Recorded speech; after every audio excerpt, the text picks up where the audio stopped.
దేవునికి మహిమ కలుగును గాక. దేవునికే ఘనత రావాలి, దేవునికే మహిమ రావాలి.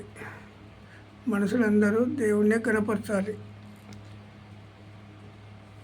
మత్తయి సువార్త 26వ అధ్యాయము 3వ వచనం. ఆ సమయమున ప్రధాన యాజకులను, ప్రజల పెద్దలను, కయప అను ప్రధాన యాజకుని మందిరంలోనికి కూడి వచ్చి యేసును మాయోపాయము చేత పట్టుకొని చంపవలనని ఏకమై ఆలోచన చేసిరి. ఏమని మాట్లాడుతాండి ఇక్కడ? ఆ సమయమున ప్రధాన యాజకులను, ప్రజల పెద్దలను, కయపాను ప్రధాన యాజకుని మందిరంలోనికి కూడి వచ్చి, అందరూ పెద్దలు కానీ కయప కానీ అక్కడికి కూడి వచ్చిండ్రు. ఎక్కడికి? ప్రధాన యాజకుని దగ్గరికి కూడి వచ్చి, మందిరంలోనికి కూడి వచ్చి యేసును మాయోపాయము చేత పట్టుకొని చంపవలెనని ఏకమై ఆలోచన చేసిరి. అయితే ప్రజలలో అల్లరి కలగకుండునట్లు పండుగలో వద్దని చెప్పుకొనిరి. ఇక్కడ ప్రధాన యాజకులు ఏం చేశారు? మనుషులైన మానవులే ఎప్పుడు కానీ మానవులు సృష్టించిన సృష్టికర్తను సిలువ వేసింది ఎవరు? పాపిష్టులైన మానవులే, మనమే. ఎందుకంటే దేవుడు చేసే కార్యము కంటికి కనబడవు, చెవులకు వినబడవు. అయితే మాయోపాయము చేత యేసుక్రీస్తు ప్రభువును పట్టుకోవాలని ప్రధాన యాజకులు, అక్కడ ఎవరెవరు? పెద్దలు. ఆ సమయమున ప్రధాన యాజకులను, ప్రజల పెద్దలను, కయప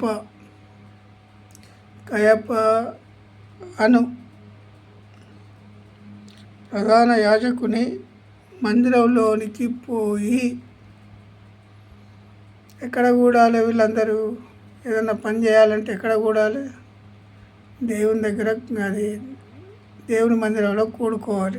వీళ్ళు మళ్ళీ దేవుని నమ్మిన వారే, ప్రధాన యాజకులు నమ్మిన వారే, శాస్త్రులు, పరిచయాలు వీళ్ళందరూ నమ్మిన వారే, దేవుని తండ్రి అయిన దేవుణ్ణి నమ్మారు.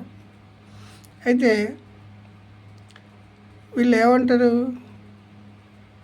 ఆ సమయమున ప్రధాన యాజకులను, ప్రజల పెద్దలను, కయపను ప్రధాన యాజకుని మందిరంలోనికి కూడి వచ్చి యేసును మరి ఎందుకు చంపాలని ఆలోచన చేసిన వీళ్ళకు లబ్ధి చేకూరాలి.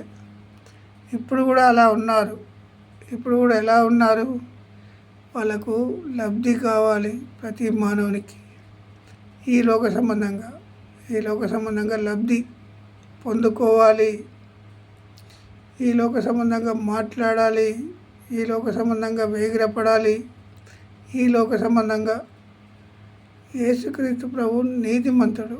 ఆయనలో ఏ దోషము లేదు, ఏ పాపం లేదు. ఆయన ఒకే ఒక్కడు, పరిశుద్ధుడు, పవిత్రుడు, నీతిమంతుడు. ఆ నీతిమంతుడిని ఏం చేయాలనుకుంటాను వీళ్ళు? పాపిష్టులైన మనుషులు యేసును మాయోపాయము చేత పట్టుకొని చంపవలనని ఏకమై ఆలోచన చేసిరి. ఎవరు ఆలోచన చేసింది? ఇప్పుడు మానవులైన శరీరాలతో ఉన్న మానవులు. ఎప్పుడు కానీ ఒక మంచి మాట చెప్పడానికి వీలుపడదు మానవునికి. చెడుకు ఆకర్షణ ఎక్కువ. ఎందుకంటే మనుషులందరూ చెడుకు ఆకర్షిస్తాను. చెడును ఆకర్షించి చెడు ఆలోచనలు, చెడు క్రియలు జరిగించాలని ప్రతి మానవ హృదయంలో నేను బుద్ధిమంతుడిని, నేను తప్ప వేరొక బుద్ధిమంతుడు లేడు అని చెప్పుకునేవారు అనేకులు వచ్చారు. ఇప్పుడు నువ్వు డప్పు కొట్టుకోవడం కాదు, దేవుడు మన గురించి సాక్ష్యం ఇవ్వాలి. సృష్టించిన సృష్టికర్త మన గురించి సాక్ష్యం ఇవ్వాలి. నువ్వు నీతిమంతునివే, నువ్వు భూమి మీద ఉన్నంత మట్టుకు నా గురించి ఆలోచించావు.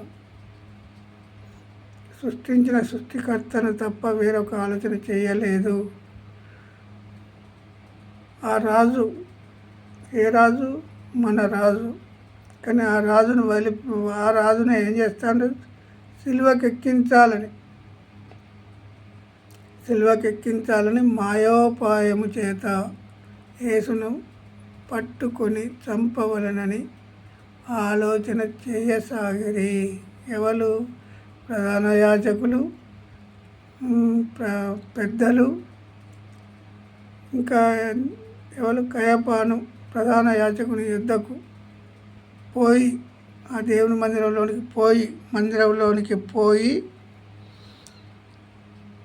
మందిరంలోనికి కూడి వచ్చి యేసును మాయోపాయము చేత పట్టుకొని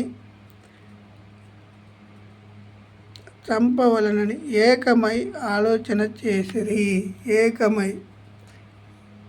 మరి యేసుక్రీస్తు ప్రభు ఏ పాపం చేస్తే వాళ్ళు ఆలోచన చేసిండ్రు? వీళ్ళకు లబ్ధి చేకూరడం లేదు. ఇప్పుడు కూడా పెద్ద సేవకులు యేసు ప్రభువును కనుక సిలువకెక్కించినట్టు ఇప్పుడు కూడా అలాంటి మాటలు ఉన్నాయి. ఎందుకంటే ధనము సమకూర్చుకుంటారు. మరి లోకధనం ఏమైనా పట్టుకొని పోయేదా?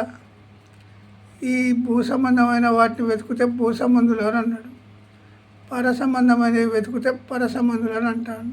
మరి పర సంబంధమైనవి ఎంతమంది వెతుకుతారు?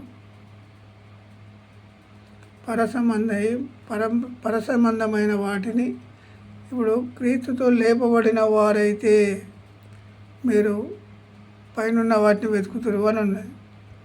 భూ సంబంధులు ఏం చేస్తారు? భూ సంబంధమైన వాటిని వెతుకుతారు. ఇప్పుడు మరి ఎక్కువ సేవకులు వేటి వెతుకుతారు? పైన ఏం కనబడవు, ఏమీ కనబడవు. మరి ఇప్పుడు పర సంబంధమైన వాటిని వెతకడం లేదు ఇప్పుడున్న సేవకులు కానీ విశ్వాసులు కానీ. మరి ఇప్పుడు సిలువకెక్కించేది ఇప్పుడు యేసుక్రీస్తు ప్రభువును సిలువకెక్కించింది ఎవరు? ప్రధాన యాజకులు, ఇంకా ఎవరు? కయపాను ప్రధాన యాజకుడు. ఆ మందిరంలోనికి పోయి యేసును మాయోపాయము చేత, మాయోపాయం అంటే అది ఏ ఆలోచన చేస్తాను? ఇప్పుడు ఎట్లనైనా చేసి ఆయనను చంపాలని ఆరంభించింది. ఆయనను ఏ విధంగా చంపాలి, చంపితే మనం ఒక్కతిరిగా బ్రతకగలము, ఈ లోక సంబంధమైన రాజ్యాలన్నీ మనే అని దృష్టిని ఆలోచన. అయితే ఎందుకు చంపాలని ఆలోచించింది అనేది కావాలి. ఆయన మన పాపముల కొరకు, మన శాపముల కొరకు కల్వరి శిలువలో రక్తం కార్చి చనిపోయి సమాధి చేయబడి 3వ దినమున తిరిగి లేచిండు. మృత్యువును జయించింది ఎవరంటే ఒకే ఒక్కడు, యేసుక్రీస్తు ప్రభు మాత్రమే. అందరూ సమాధిలో ఉన్నవారే. హల్లెలూయా. దేవునికి మహిమ కలుగును గాక.